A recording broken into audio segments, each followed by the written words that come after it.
I'm Tanya, and I have designed a stakeholder template to help you and your team identify, group, prioritize, and allocate stakeholders to help your team get a direction on who you should approach for surveys and interviews. So there are four steps. The first step is stakeholder identification. So on the right here, you need to allocate each team member a sticker of a specific color. You can also decide who is going to act as the facilitator to ensure smooth discussions, control of the timer, and the voting process. Display your problem statement, and as the facilitator sets the timer, you can all start dragging your stickers using the Alt key. For example, if I was allocated as the facilitator, I would be having the red color and I would drag it down here using the Alt key and enter the name of the stakeholder that I think is involved.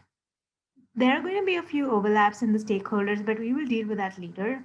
It helps knowing who is thinking what, and in this case, you will be able to understand that using the color. So if someone who is your team member allocated to the yellow color, they enter a stakeholder that you don't understand that why they're thinking of, you can have a conversation with them and understand the thinking behind that. So once you have done this, we will be going to step two, which is stakeholder grouping.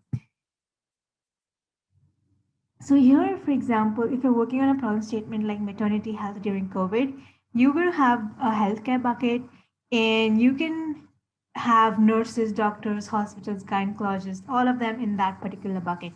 And you can have several buckets like these. Coming down to step three, it's a cleaning up and prioritizing process.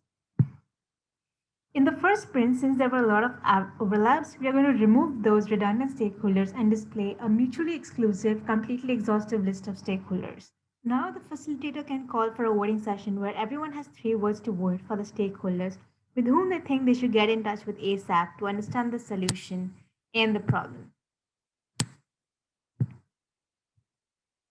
The facilitator could also just use this voting tab on the right to set the timer and the number of votes every person on the team gets.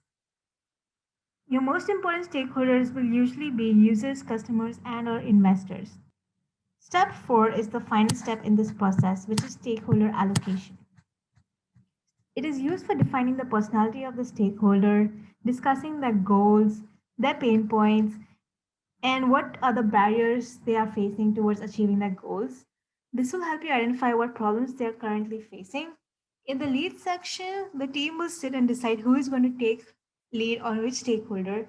And after that, people who have been allocated to a specific stakeholder can go on to discuss what questions or they're going to ask for the surveys and interviews. The future scope for this template involves adding a board for following up after the first meet and stakeholder prioritizing using the 4 quadrant method of influence versus interest. Thank you.